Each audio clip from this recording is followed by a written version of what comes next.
Billionaire gave 4 black credit cards to test 4 women. What the maid bought left him speechless. The mansion stood on the hill like a monument to everything the world worshipped: glass walls, golden lights, a view that stretched endlessly over the sleeping city. It was a house that could hold hundreds, but only one man lived inside it. Adrian Blackwood. His name had long ceased to be a name. It was an empire, a force whispered in luxury corridors, printed on skyscrapers, carved into private jets. But as the night folded itself around his home, all that power was only an echo in an empty hall. Adrian sat beneath the grand chandelier, the crystals throwing broken stars onto the marble floor. He had bought everything a man could own, except the one thing that had grown rarer than gold: love untouched by wealth. He had met dozens of women who sparkled like the jewelry they wore, who said the right words and played the right roles. But when the lights faded and the night settled, they never looked at him, they looked at what he represented. So he decided to create a test. A quiet, simple test. No speeches, no questions, no promises. For women, for black credit cards without limit. Each would receive the same card and no instructions beyond a single line on paper: spend what your heart desires. The first woman was born in a world where beauty opened doors and diamonds kept them from closing. She was elegant, with a voice like champagne bubbles, and a heart trained to chase glitter. When the card slipped into her hand, she saw not a test, but an open vault. The second woman carried ambition like a sword. She had grown up in the shadows of the rich, promising herself she'd never live there again.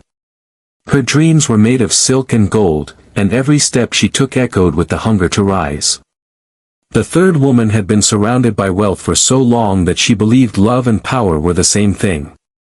She wanted not affection but an empire to stand beside. And the fourth was not like the others.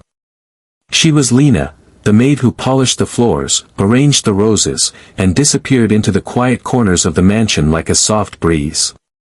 She was invisible to most, except the house itself, which seemed to come alive when she moved through it. One by one, the women were set free into the world with their black cards. The first woman walked into the city's most famous jewelry store. The chandeliers dripped with gold, and the mirrors reflected her beauty back to her, multiplied 100 times. She filled her hands with necklaces that shimmered like galaxies, rings that glowed like captured suns. By the time she was done, she had built herself a throne of gems, each piece shouting a single truth: she loved the shine more than the soul. The second woman marched through designer boutiques where velvet ropes parted for her. She gathered silk gowns that floated like mist, perfumes worth small fortunes, and heels meant to conquer every room she'd ever enter.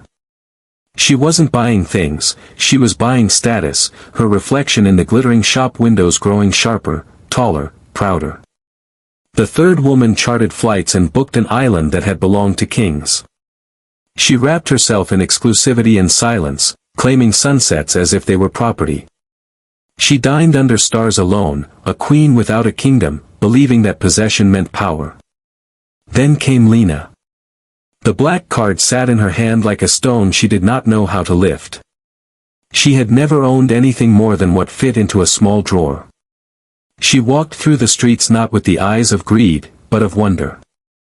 The city was dressed in gold that night, but her steps turned away from the bright towers. She found herself at the gates of an orphanage she had once passed on her way to work, a place with peeling paint, broken swings, and the sound of small laughter echoing through cracks. She walked inside, unseen like always, and spent her first purchase not on herself, but on new beds, soft, warm, safe.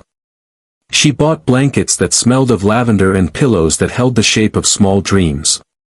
Her next stop was a clinic, where hope was kept alive with too little. She paid for machines that had been broken for months, medicine that doctors whispered about but could not afford. A woman who had always cleaned the corners of luxury now swept through forgotten places, leaving behind trails of kindness no camera would ever capture. She found schools with missing windows, children with broken shoes, shelters that had lost their light. She bought not what glittered, but what healed. Her hands filled not with gold, but with lives made softer.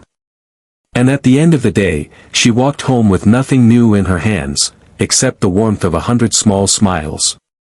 When the reports came in, Adrian expected figures, spreadsheets, transaction records. But what he received instead were photographs and silent proof.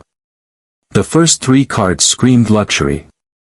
Lena's whispered something else entirely. There were pictures of children hugging new blankets, nurses standing beside repaired machines, classrooms glowing with fresh light. And Lena, standing quietly at the edge of every frame, wearing the same simple dress she always did. She had spent everything on others, and nothing on herself. For the first time in years, something cracked inside Adrian. It wasn't the kind of feeling money could buy or control. It was warmth creeping into a heart that had forgotten what it meant to be moved. He began to watch her differently, not as the maid who dusted the corners of his empire, but as the woman who carried light in silence. She didn't walk with glitter, but wherever she passed, the world became softer. Days passed, but the images didn't fade. Her kindness had carved itself into his mind like gentle waves smoothing stone. He found himself walking the same paths she had walked, into orphanages that now bloomed with color, into clinics that smelled of new beginnings. And each step reminded him of what he had built his life upon, emptiness disguised as success. The empire that had once felt infinite now seemed hollow next to the quiet strength of a woman who owned nothing and gave everything. One evening, as the sun melted into the horizon and painted his mansion in shades of gold, Adrian stood by the glass wall and looked out over the city. For years, he had believed love was something to be earned through perfection, through grandeur. But Lena had shown him it lived in the smallest, softest places, like a heartbeat no one hears until they listen closely. He began to change, not for her, but because of her. The billionaire who once collected companies began collecting moments. Schools rose where factories once stood. Hospitals glimmered brighter than any jewelry.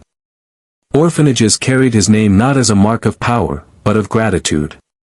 And in the center of it all was Lena, still in her quiet grace, never asking for anything.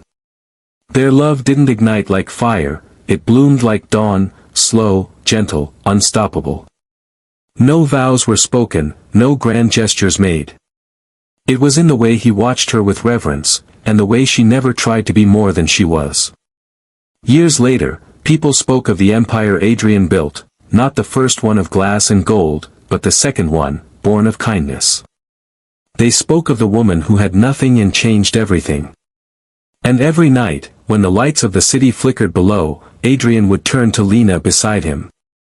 No credit card, no diamond, no crown could ever match what she had given him the day she spent everything on others and left him with the one thing money had never been able to buy, love.